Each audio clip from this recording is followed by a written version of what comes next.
Lakini buka inratili yengo komane hinene nade. Yo aparo sani naka jibik kore pingo sirkal. Kichwango ne babo se donje iye kanyo. Koro kawa dhiro reto nyalo ketho nwa kamoro. Akiani jo kabuoch madhenga manyo nigi thiedhi gi shagi be winjo kaka msigo wacho. Nikech ng'eni ma ok en gima nyalo wacha e TV kae. Nikech jopiny pile ka pile gichiewo gokinyi gituo gidhi osiptal.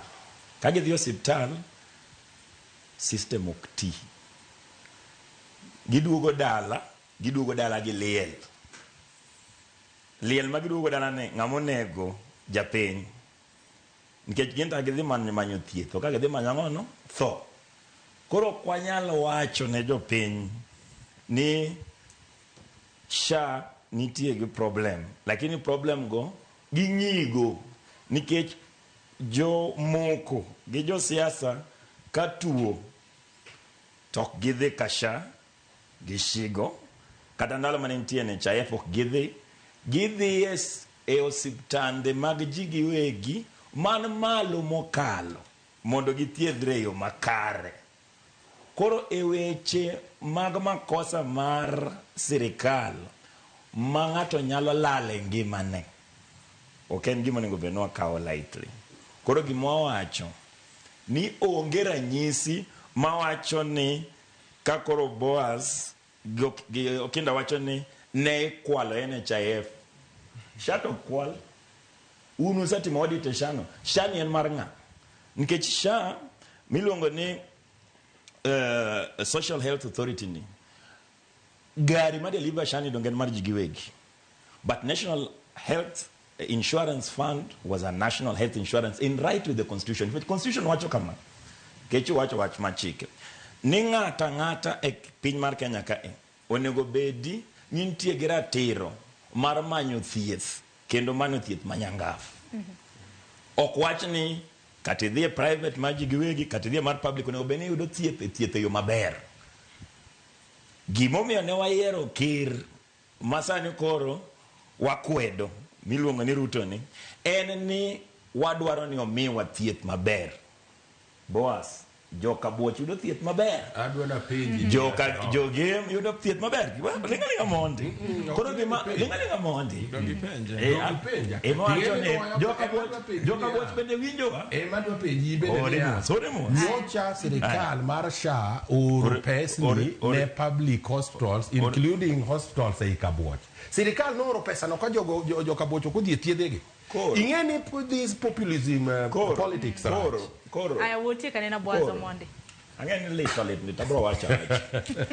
Nikech so mar dhano kik dibed ni mondo wagogo siasa. Wan wadwaro wacho mokwongo wadwaro ni wayudie report moro ma wacho ni transition manowuok NHIF to SHA ni en chandruok mage mosebede to ji adi mosetho kamanyo thieth mok tim to sirkal osetimia ang'o. Mano mokwongo nikech ok inyalo wacho na nego meru kora I'm sorry. No. You are sorry but minwa to timnado ok inyal duoko. Nyaka yud yo ma timo ang'o compensation mar jok manotho. Mar ariyo en ni the NHIF board ne en a national public fund. Gima watemonga wacho ni sirkal SHA gikelo ni because there is even a report mosebedo discussed elegikoma wacho ni SHA ni dibedie ni entie gang'ono gi relationship gang'ono gi joka dani.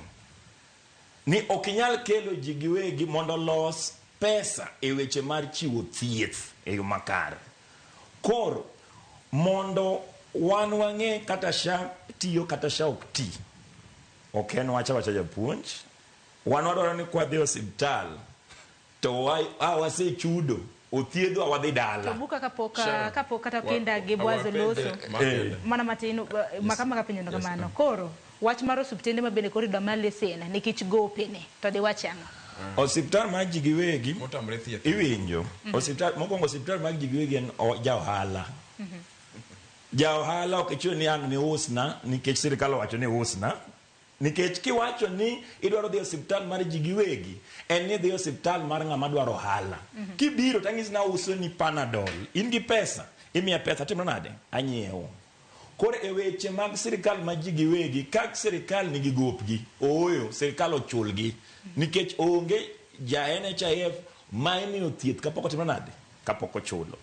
But gimonego bed ni timo en ni mondo sirkal obed gi teko.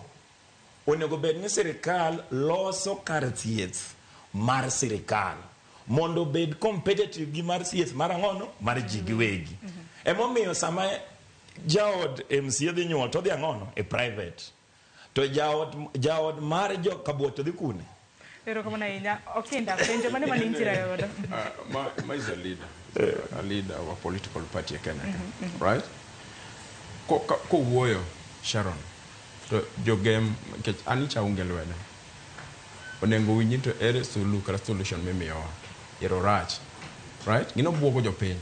Koro watim nango. Ere solution mimiyoge.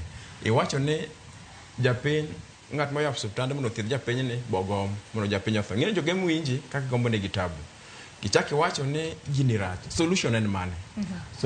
Solution mawango. Oyo. Dine wariembo Ruto. Dine sirkal timo nade? Wayudo sirkal maber madokonyowa. Okinyal bedo gi sirkal makuo ng'enye nyalo kelo ang'ono. Koro report mana wacho cha mokwongo wadwa timo a strong audit ma wacho ni to shani en ang'o. Ng'ama gari ma deliver sha the software mar shani ng'ano manigo mane wadwa neno. The two en ni wuon gari gi loso pesa di. Then mar ariyo en ni shani onego bedi na national health insurance. Ang'o momiyo private jahala moro ma ji giwegi obedo broker diri kanyo. Koro the problem Marsha is it is unconstitutional. Nyaka mondo wadogie a funding model machon mondo tim audit ni NHIF kana nitie gi corruption to gol corruption. Lakini kikwakil ji giwegi mondo bed broker mar delivering health services to our people. Mara ariyo solution en ni wasebedo kwa wacho ni ker Ruto pile ka pile noko nyale geno ni onyalo thiedho ng'eny mar ji e kae nikech oko develop private or develop public hospital or develop private sector.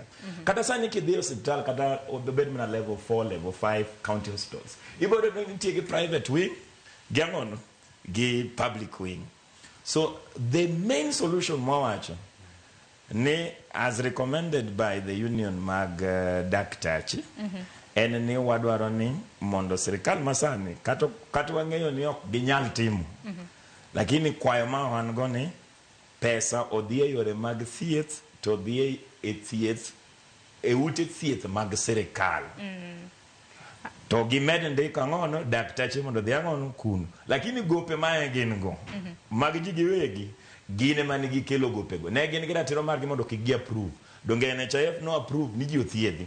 To jok mane othiedh go nochulo NHIF gichul weche mang'eny. Mane wacho. Ero kama na inya bende piny mabende pod